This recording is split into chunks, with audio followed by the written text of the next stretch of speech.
Oi, oi, muito bem-vindo, muito bem-vinda de volta a mais uma aula de Biologia do canal. E hoje é dia da gente falar daqueles seres que já foram classificados como vegetais, já foram classificados no reino dos protistas e hoje eles têm um reino exclusivo, que é o reino fungi. A gente vai falar sobre os fungos, então vem comigo que é depois da vinheta.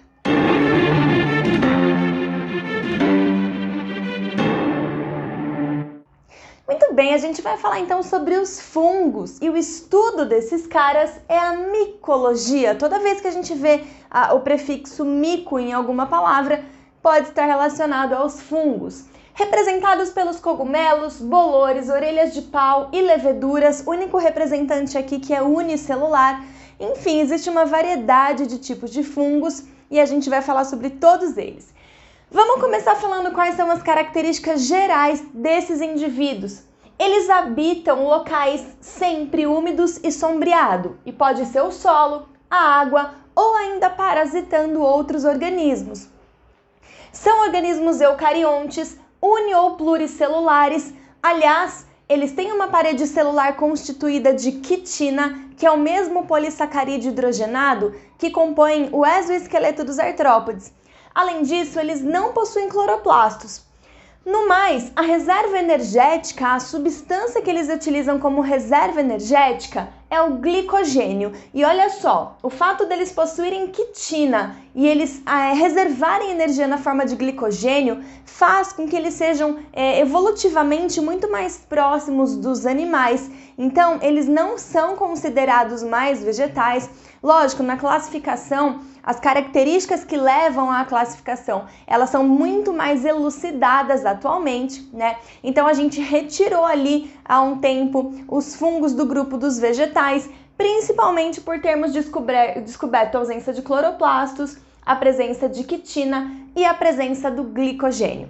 Eles são organismos heterótrofos ou heterotróficos, o que também separa eles dos indivíduos vegetais, e eles podem metabolizar na ausência do oxigênio, sendo anaeróbios, na presença do oxigênio, sendo aeróbios, ou ainda de forma facultativa, na presença ou ausência do oxigênio, como por exemplo as leveduras.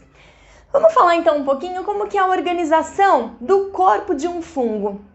Ele é constituído basicamente de um conjunto de hifas que é conhecido como micélio. Vamos entender um pouquinho melhor como que é essa organização. As hifas, elas são filamentos. Todos esses filamentos, imagina que a gente está vendo aqui um fungo cortado ao meio e toda essa estrutura interna são filamentos que são conhecidos como hifas. As hifas, elas podem ser de dois tipos. As hifas septadas, elas possuem esse nome porque elas têm septos, que são pequenas separações, pequenas junções, que individualizam as células que formam essas estruturas e garantem a passagem de substâncias de uma para outra. Esses septos, eles não acontecem nas hifas cenocíticas, elas são mais inteiriças. De qualquer forma, ambas podem participar aí da constituição do micélio. As hifas septadas, elas podem ser monocarióticas, ou seja, apresentarem um único núcleo, ou então dicarióticas, apresentando dois núcleos. As hifas, elas se fundem, elas se juntam, constituindo o que a gente chama de micélio. O micélio ele pode ser de dois tipos, vegetativo ou reprodutor. O micélio vegetativo é esse micélio que fica abaixo, que fica dentro do substrato e ele é responsável pela fixação do fungo no substrato e também pela absorção de substâncias. E a gente já vai falar um pouquinho melhor sobre nutrição. Já o micélio que fica acima do substrato é conhecido como corpo de frutificação. Na realidade, nesse tipo de fungo, a gente chama essa parte de cogumelo e está relacionado com o processo de reprodução dos fungos. Bom, com relação à nutrição, os fungos são heterótrofos, ou seja, eles buscam o seu alimento, eles buscam a sua partícula de alimento no ambiente por decomposição, que são os sapróbios, ou ainda atuando como parasitas. De qualquer forma, a digestão desses caras é extracorpórea. O que significa? Eles liberam através das suas hifas do micélio vegetativo as enzimas para o substrato. Essas enzimas fazem o processo de digestão externo ao organismo e depois as hifas absorvem o resultado daquele processo de digestão. Os fungos, como todos os seres vivos, têm a sua importância. Vamos falar sobre algumas delas então. Como importância ecológica, a gente pode destacar o fato dos fungos serem decompositores.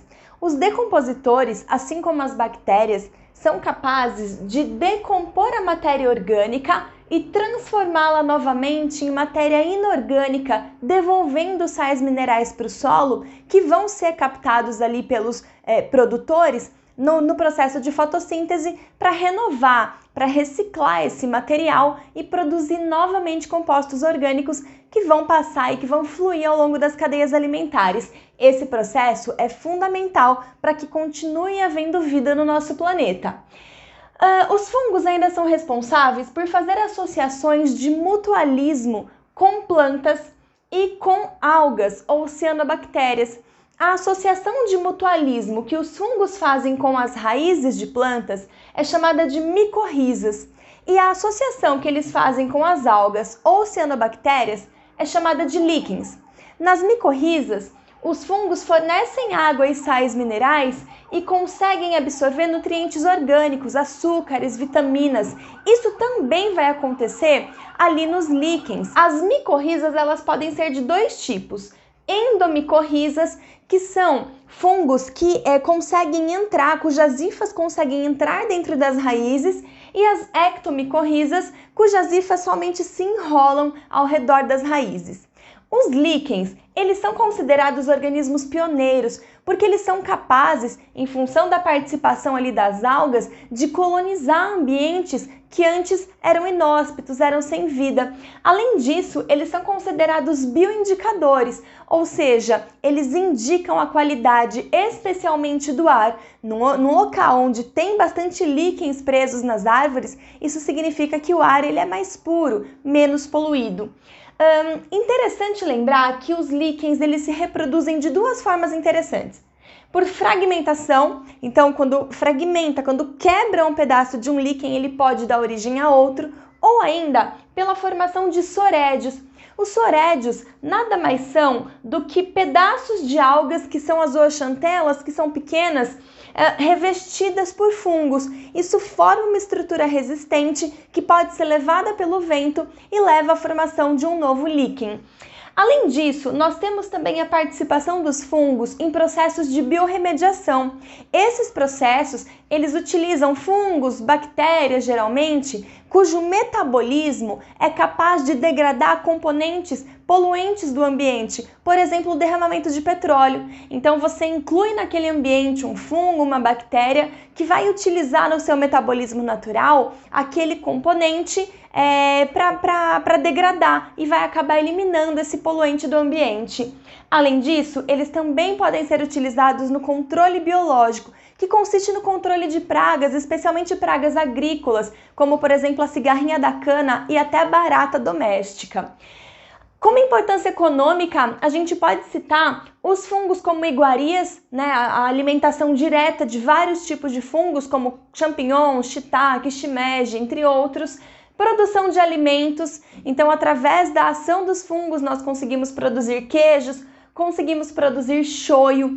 A levedura, que é o fungo unicelular, no seu processo de fermentação, produz pães, bebidas alcoólicas e ainda o etanol como combustível. Além disso, substâncias produzidas pelos fungos são antibióticos muito potentes, e o mais conhecido é a penicilina, que foi descoberto lá por Alexander Fleming na sua cultura de bactérias.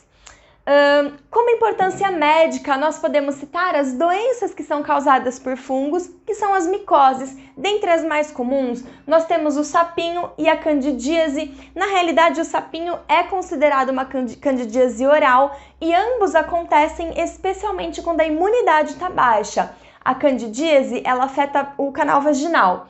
Pneumonia e micose de pele e de unha, que são relativamente comuns. Agora a gente vai falar sobre os 4 filos principais do grupo dos fungos, do reino dos fungos. O primeiro deles é o grupo dos Chytridiomycetos. Esses caras, eles são de maioria aquática e não formam corpo de frutificação. Podem ser uni ou pluricelulares, as suas hifas são cenocíticas e suas células são flageladas. Eles são sapróbios ou ainda parasitas. E olha só, uma boa dica que pode aparecer para vocês nas provas é esse fungo aqui, ó, o Dendrobatides, que foi responsável pela extinção de espécies de anfíbios, porque ele causa uma doença chamada quitridiomicose. Um outro grupo, um outro filo, é o dos zigomicetos, cuja maioria é terrestre e também não forma corpo de frutificação.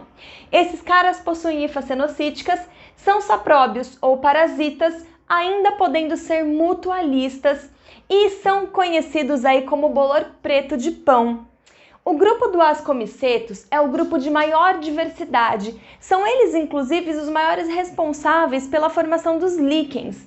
Os ascomicetos, eles podem habitar ambientes aquáticos e terrestres e formam corpo de frutificação. As suas hifas são septadas e eles podem ser uni- ou pluricelulares. E eu trouxe aqui alguns exemplos interessantes, que é o Saccharomyces cerevisiae, responsável pelo processo de fermentação, né, uma levedura, e através da fermentação, a levedura ela consegue produzir o etanol combustível, álcool, bebida alcoólica, pão, queijos e tudo mais.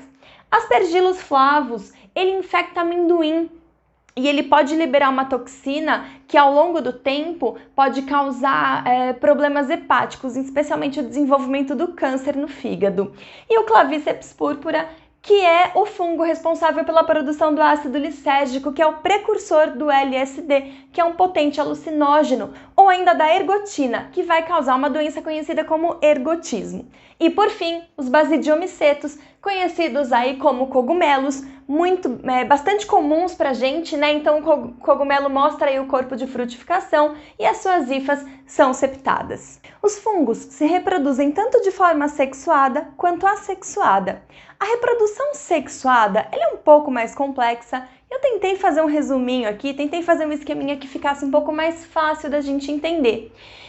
O processo de reprodução, de qualquer forma, ele envolve o desenvolvimento de esporos. Esporos são células resistentes que são formadas por meiose, então são células haploides. Os esporos, além de resistentes, são extremamente numerosos e eles se espalham facilmente pelo vento. É por isso que é muito comum a gente pensar que existem esporos de fungos em qualquer tipo de local. Aqui, por exemplo, no estúdio, deve ter um monte de esporo de fungos e eles são tão resistentes que eles conseguem se manter ali isolados, se manter ali inativos, até o momento onde o ambiente se torna favorável, onde se torna úmido, rico em matéria orgânica e sombreado. Bom, vamos tentar identificar aqui como acontece a reprodução sexuada e a assexuada. A reprodução sexuada, eu coloquei aqui alguns exemplos de esporos dos fungos que a gente acabou de falar, os zigósporos, os arcósporos e os basidiósporos. Vamos pegar como exemplo os zigósporos, os zigomicetos. Esses caras, eles produzem hifas. As hifas, não existe macho e fêmea, mas a gente chama elas de negativas e positivas. Essas hifas, elas produzem substâncias como feromônios que fazem com que elas se atraiam, então elas cresçam uma em direção à outra. Nesse momento, quando elas se encostam, acontece a fusão dos citoplasmas das células num processo conhecido como plasmogamia. Então, as hifas, elas passam a ser chamadas de dicarióticas. Então, eu tenho uma célula, né, que sofreu fusão, só que os núcleos ainda estão separados. Então, se eu tenho duas células fundidas, eu vou ter dois núcleos, hifas dicarióticas. Elas vão desenvolver o corpo de frutificação e esse processo ele é muito rápido, ele pode durar simplesmente horas. E no corpo de frutificação, uma determinada região do corpo de frutificação, acontece a fusão dos núcleos. Nesse momento, vai dar origem ao zigoto, que vai sofrer meiose e produzir esporos. E esses esporos, como a gente falou anteriormente, super resistentes, eles se espalham no ambiente com a ação do vento e conseguem desenvolver novas hifas e o ciclo recomeça.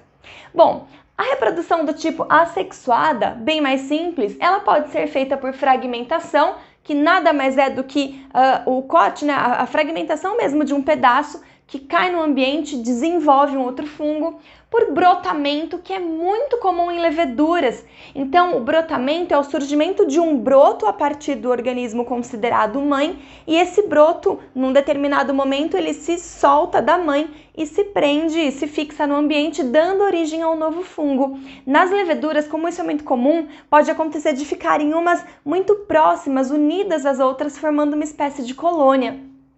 E o processo de esporulação, como a gente falou, que é o desenvolvimento de esporos para fazer a liberação aí e conquistar todo o ambiente. Bom, essa aula de fungos ela é intensa, ela é densa, ela tem bastante informação. Tentei trazer aqui para você as informações que são mais relevantes com aquele pinguinho de grau de dificuldade que todo aluno olímpico merece.